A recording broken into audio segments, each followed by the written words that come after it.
For Red Film Radio, I'm Matt Micucci from the 79th Venice International Film Festival, and I'm joined by Sergei Loznitsa. Thank you very much for joining us. Hello, thank you very much for inviting me. It's a real pleasure. You are presenting the film The Kiev Trial, which I watched, and I thought it was incredibly powerful. I think it is, though, very, we should really begin by talking about the trial that the film documents. Can you tell us a bit more about this historical moment? This trial happened in January 1946 in Kiev. And before or during this time, in different other big cities in Soviet Union, similar trial happened, and also they ended with a public execution, you know. And in Leningrad, in Riga, in Smolensk, Kharkov, Mariupol, and Melitopol, and everywhere where they can do it, they did it. Yeah. So, and this is also the trial for public feel revenge, and you know this. They punish some people who made criminal from one side, and from other side it's a trial and execution for authorities. Yeah. They say they show through that power and horror, and you know the rest you can read in a small essay by Albert Camus about public execution. Interesting. So, yeah. And. Stalin, in that time, he would like to be faster than Nuremberg trial. Nuremberg trial happened late in 1946. So, and to show how it must end it, you know, to show to the international community what kind of trial, and etc., etc. It was also made by propagandistic purpose also, and they would like to create, I think from this footage, they would like to create film, because they shot it, and I was surprised that this footage exists, because even historians didn't know that it is in archive. Probably this footage was banned, like a lot of material in Soviet Union, which not fit to this general line of propaganda. So, and I think because in this trial was prepared, of course, but you can see that and through this trial appeared very, very true things, and you can watch the impression and the expression and how people give them evidence, and also they're talking about Holocaust. They're talking about extermination of Jewish people, children during occupation. Yeah, and it's incredibly powerful to see it, to see them telling these stories, and just, you know, in sort of a matter-of-fact way. Even, you know, it's unbelievable.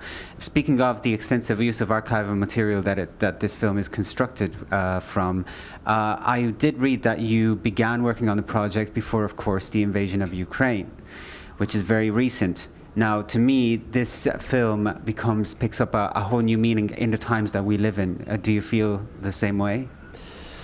You know, I can't imagine even in my nightmares, you know, this kind of invasion. Of course, I predict something that it will be, but I'm thinking that it will be again the war, like war during the last 8 years, but not such a brutal and such a horrible and such a tragic, with total extermination and you know, destroying cities like now Kharkov, you know, and Mariupol, completely destroyed. destroyed city. How it possible?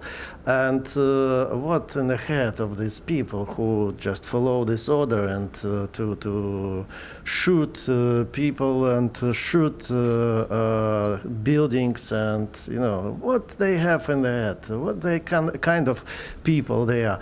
So of course, when you watch now this film Kiev Trial, you immediately remember all cases which we already know, the cases of the war criminal which happened right now.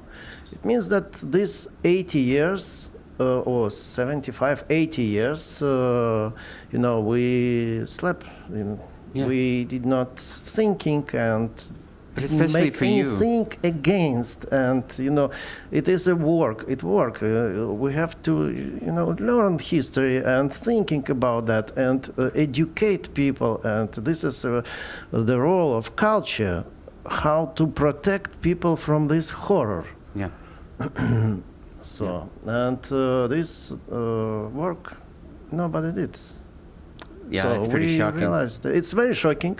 We just it looks like after Second World War, when people just looking to this hell, they just was shocked by this hell, and they were shocked. And after that, the next few generation keep this emotion and imprint, keep that inside themselves, and the next generation, like third or fourth generation, forget completely. Right. It means that this kind of imprint people need this, not war, but something which will imprint them and which somehow influence to them. Not to participate even in that, not to think in this way. Because I don't know, when people saying war, good, how it's possible? Because they didn't understand what kind of door they open. It always seems further away than it actually is. War. It seems like an obscure, a strange thing that will never happen until it happens, and it always happens. Yeah, and keep in mind that in any war, everybody lose. Exactly. Nobody won. And with that, on that thought, unfortunately, I'm being told that I have to cut this interview short. Sorry, because that was such a fascinating interview. I hate doing this, but I could have talked with you forever. Let me remind our listeners that the film is called The Kiev Trial, and I thank you so much for joining us. It was a great pleasure. Thank you. Thank you. And this is Red Plum Radio, the Festival Insider.